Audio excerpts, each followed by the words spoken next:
નમસ્કાર, આપ જોઈ રહ્યા છો અરવલ્લી સમાચાર અને બુલેટિન સાથે હું છું માસૂમ। સમાચારોની શરૂઆત કરીએ હેડલાઇન્સથી।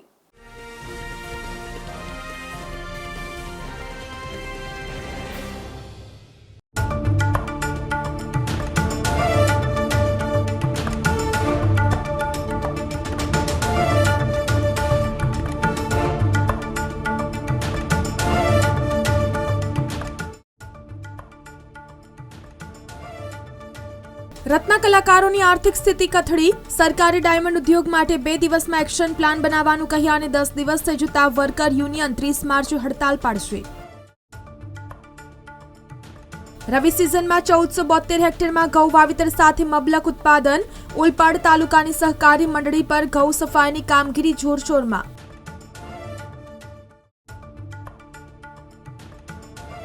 ખેડૂતો માટે મોટી તક। સરકાર રૂપિયા 2425 પ્રતિ ક્વિન્ટલના ભાવે ઘઉંની ખરીદી કરશે। 5 એપ્રિલ સુધી નોંધણી કરાવો।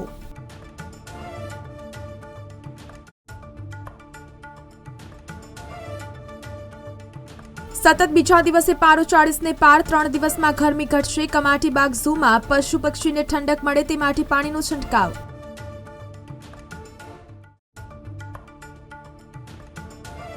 એસટીએસ સ્પેશિયલ 30 બસ દોડાવી 2500 લોકોએ મુસાફરી કરી।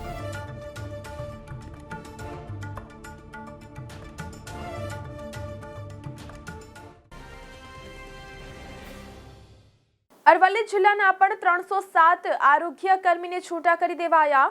હડતાલ પર ઉતરેલા આરોગ્ય કર્મીઓને નોટિસ આપી ફરજ મુક્ત કરી દેવાયા। છેલ્લા 10 દિવસથી હડતાલ પર રહેલા કર્મીઓ પર ઘાત। 23 કર્મીઓ સામે ચાર્જશીટ સાથે કાર્યવાહી કરાઈ છે। 77 કર્મીઓ નોટિસ આપ્યા બાદ પરત આવ્યા। માંગણીઓ સંતોષવા ઉતરેલા કર્મીઓની નોકરી જ છીનવી લેવાઈ। અરવલ્લી જિલ્લાના પણ 307 આરોગ્ય કર્મીને છૂટા કરી દેવાયા। હડતાલ પર ઉતરેલા આરોગ્ય કર્મીઓને નોટિસ આપી ફરજ મુક્ત કરી દેવાયા। છેલ્લા 10 દિવસથી હડતાલ પર રહેલા કર્મીઓ પર ઘાત। 23 કર્મીઓ સામે ચાર્જશીટ સાથે કાર્યવાહી કરાઈ છે। 77 કર્મીઓ નોટિસ આપ્યા બાદ પરત આવ્યા। માંગણીઓ સંતોષવા ઉતરેલા કર્મીઓની નોકરી જ છીનવી લેવાઈ। જિલ્લાના વહીવટી તંત્રથી કંટાળીને ધરતી માતાની આવેદનપત્ર આપવામાં આવ્યું છે। વિજયનગર તાલુકાના લોકોએ ધરતી માતાની આવેદનપત્ર આપ્યું। તાલુકા વિકાસ અધિકારીની પ્રજા વિરોધી નીતિને લઈને સ્થાનિકોમાં રોષ જોવા મળ્યો। તો જિલ્લા કક્ષાએ તાલુકા વિકાસ અધિકારી મામલે અનેકવાર રજૂઆતો કરવા છતાં કોઈ કાર્યવાહી નહીં। રજૂઆતો કરીને થાકેલા સ્થાનિક આદિવાસી લોકો પ્રકૃતિને શરણે ગયા। ધરતી માતાને આવેદનપત્ર આપી પોતાની સમસ્યા દૂર કરવા માંગણી કરી છે। વહીવટી તંત્રે કોઈ કાર્યવાહી ન કરતા પ્રકૃતિના શરણે જિલ્લાના વહીવટી તંત્રથી કંટાળીને ધરતી માતાની આવેદનપત્ર આપવામાં આવ્યું છે। વિજયનગર તાલુકાના લોકોએ ધરતી માતાની આવેદનપત્ર આપ્યું। તાલુકા વિકાસ અધિકારીની પ્રજા વિરોધી નીતિને લઈને સ્થાનિકોમાં રોષ જોવા મળ્યો। તો જિલ્લા કક્ષાએ તાલુકા વિકાસ અધિકારી મામલે અનેકવાર રજૂઆતો કરવા છતાં કોઈ કાર્યવાહી નહીં। રજૂઆતો કરીને થાકેલા સ્થાનિક આદિવાસી લોકો પ્રકૃતિને શરણે ગયા। ધરતી માતાને આવેદનપત્ર આપી પોતાની સમસ્યા દૂર કરવા માંગણી કરી છે। વહીવટી તંત્રે કોઈ કાર્યવાહી ન કરતા પ્રકૃતિના શરણે પ્રતિ ધરતીમાં ખેરવાડા તાલુકો વિજયનગર હે માં અમો વિજયનગરને વિકાસથી વંચિત રાખતા અધિકારી બાબતે આજે આપના શરણે આવ્યા છીએ। ઘણા સમયથી મામલતદારને આવેદનપત્ર આપી થાક્યા છીએ। જેમાં અધિકારી સ્થાનિક લોકોની ક્ષેત્રીય વિકાસના નાણાંનો ઉપાર્જન કરે છે। જેની ફરિયાદ અમો લેખિત તેમના વિભાગના જિલ્લાના વડાઓએ કરીએ છીએ, છતાં કોઈ ઉપાસક તપાસ નથી થતી કે માહિતી અધિકાર હેઠળ માહિતી નથી આપતા। એ ધરતીમાં અધિકારી મિલીભગતથી ઉપાર્જિત ડુપ્લિકેટ સિમેન્ટ વાપરતા સ્થાનિકને રોજગારી છીનવતા કોન્ટ્રાક્ટર અને આદિવાસીને મારવતા કૌભાંડી અધિકારીઓને હવે તમે જ પરસો આપો એનું માગનું લઈને આવેદન આપવા આવ્યા છીએ। હે માં, અમારા પર આશા છે, અમારું માગણું સ્વીકારજો। અમારી લાગણી છે, માગણી છે એવું અમારી કહેવાનું છે। ગુજરાતના 6 જિલ્લા અને રાજસ્થાનના 1 જિલ્લામાં આંતરરાજ્ય પશુ ચોરીને અંજામ આપનાર અરવલ્લી જિલ્લાના મોડાસાની ચાંટેકરી વિસ્તારની મુલતાની ગેંગના 10 આરોપીઓની તેમજ પાટણ એલસીબી પોલીસે ઝડપી લઈ પોલીસ ચોપડે નોંધાયેલા 16 ગુના અને નહીં નોંધાયેલા 4 ગુના મળી કુલ 20 ગુનાઓનો ભેદ ઉકેલી આરોપીઓ પાસેથી નાની મોટી 9 ભેંસો, વાહનો, મોબાઈલ મળી કુલ 18,03,200નો મુદ્દામાલ કબજે કરી આરોપીઓના રિમાન્ડ મેળવવાની તજવીજ હાથ ધરી છે. ગુજરાતના 6 જિલ્લા અને રાજસ્થાનના 1 જિલ્લામાં આંતરરાજ્ય પશુ ચોરીને અંજામ આપનાર અરવલ્લી જિલ્લાના મોડાસાની ચાંટેકરી વિસ્તારની મુલતાની ગેંગના 10 આરોપીઓની તેમજ પાટણ એલસીબી પોલીસે ઝડપી લઈ પોલીસ ચોપડે નોંધાયેલા 16 ગુના અને નહીં નોંધાયેલા 4 ગુના મળી કુલ 20 ગુનાઓનો ભેદ ઉકેલી આરોપીઓ પાસેથી નાની મોટી 9 ભેંસો, વાહનો, મોબાઈલ મળી કુલ 18,03,200નો મુદ્દામાલ કબજે કરી આરોપીઓના રિમાન્ડ મેળવવાની તજવીજ હાથ ધરી છે. એક આખી ગેંગ સક્રિય હોવાનું જણાઈ આવેલું. પછી એમણે પોતાની અલગ અલગ ટીમોને અલગ અલગ જગ્યાએ ડિપ્લોય કરેલી, જે પ્રમાણે ટેકનિકલ એનાલિસિસમાં એમો જણાઈ આવેલી. એ પ્રમાણે ટીમો જ્યારે પોઝિશનમાં હતી ત્યારે આ ગેંગ એક્ટિવ થતા અલગ અલગ વિસ્તારમાંથી આશરે 10 લોકોને પોલીસે રાઉન્ડ અપ કરેલા અને એમને પૂછપરછ કરતા આ ગુનો આખો ડિટેક્ટ થયો છે.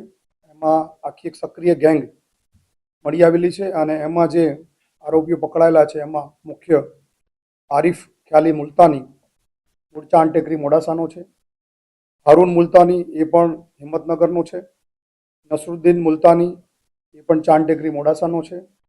એની સાથે અકીલ મુલતાની, અરબાઝ મુલતાની,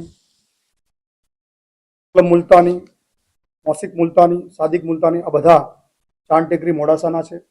સાથે એક કિશોર પણ આ ગેંગનો સભ્ય હતો અને એક શંકરભાઈ પરમાર કરીને જે માલપુરનો છે એ પણ આ ટીમનો સભ્ય હતો. અને આખી ટીમ આ રીતે ગુજરાત રાજ્યના અલગ અલગ જિલ્લાઓમાંથી પશુ ચોરી કરતી હતી અને આ ગેંગ ડુંગરપુરમાં પણ રાજસ્થાનમાં પણ પશુ ચોરી કરતી હતી એવું એમની પૂછપરછમાં મળી આવેલું છે. મળીને પોલીસે 18 લાખની મુદ્દામાલ કબજે કર્યો છે.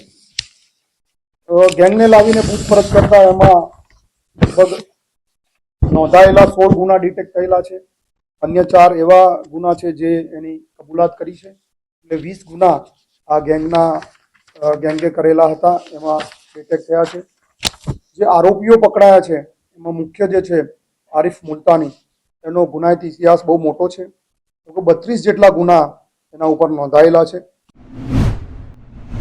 અરવલ્લી જિલ્લાના મોડાસા તાલુકાના વોલવા ગામમાં એક અનોખો પ્રસંગ ઉજવવામાં આવ્યો, જેમાં રાઠોડ પૂંજાભાઈ અને તેમના ધર્મપત્ની કમળાબેન પૂંજાભાઈ પોતે દરજીકામ કરીને ગુજારો કરે છે. તેમના 5 સંતાનો છે, એમાં 2 દીકરીઓ અને 3 દીકરા છે, જેમાં 3 દીકરાઓના પરિવાર સાથે રહે છે. આ દીકરાઓ પોતાના માતા પિતાનું ઋણ અદા કરવા માટે માતૃવંદના અને પિતૃવંદના કાર્યક્રમનું આયોજન કર્યું હતું, જેમાં પોતાની માતાએ 35 વર્ષથી ઉપવાસ કરે છે, શરીરે સ્વસ્થ છે અને તેઓ પોતાનું કામ પણ કરી લે છે. તેમને પોતાના સંતાનોમાં એવું સંસ્કારનું સિંચન કર્યું કે તેઓ બધા ભેગા મળીને રહે છે. તેવા આજના જમાનામાં માતા પિતાને વૃદ્ધાશ્રમમાં મૂકવા જાય છે તેવા લોકો માટે માતા પિતાની સેવા કરવાનો ઉત્તમ ઉદાહરણ માના આ દીકરાએ સાકાર કર્યો છે. ધન્ય છે તેમની જનેતાને અને ધન્ય છે એ દીકરાઓને જેઓને પોતાના મા બાપની સેવા કરી રહ્યા છે. માર્ચ મહિનામાં એક પછી એક વેસ્ટર્ન ડિસ્ટર્બન્સની સક્રિયતાને કારણે રાજ્યમાં માર્ચના છેલ્લા સપ્તાહમાં પણ બેવડી ઋતુનો અનુભવ યથાવત રહ્યો છે. હવામાન વિભાગે આગામી દિવસોમાં કમોસમી વરસાદ પડવાની આગાહી કરી છે. ગુજરાતમાં 29 માર્ચથી 1 એપ્રિલ સુધી કમોસમી વરસાદની શક્યતાઓ છે. રાજ્યમાં ગાજવીજ સાથે 10 મી સુધી એટલે કે અડધા ઇંચથી ઓછો કમોસમી વરસાદ વરસવાની શક્યતાઓ છે. પેસેન્જરો ઘણીવાર એક સ્ટેશનેથી ટિકિટ બુક કરાવ્યા બાદ અન્ય સ્ટેશનેથી ટ્રેનમાં બોર્ડિંગ કરી મુસાફરી કરે છે. હવે તેઓ બુકિંગ કરાવ્યું હોય તે સ્ટેશનથી પણ ટ્રેનમાં મુસાફરી કરી શકશે, જો કે તેના માટે સીટ ખાલી હોવી જોઈએ. જો સીટ ખાલી હશે તો તે કોઈ પણ વધારાનો ચાર્જ આપ્યા વગર બુકિંગ સ્ટેશનથી મુસાફરી કરી શકશે.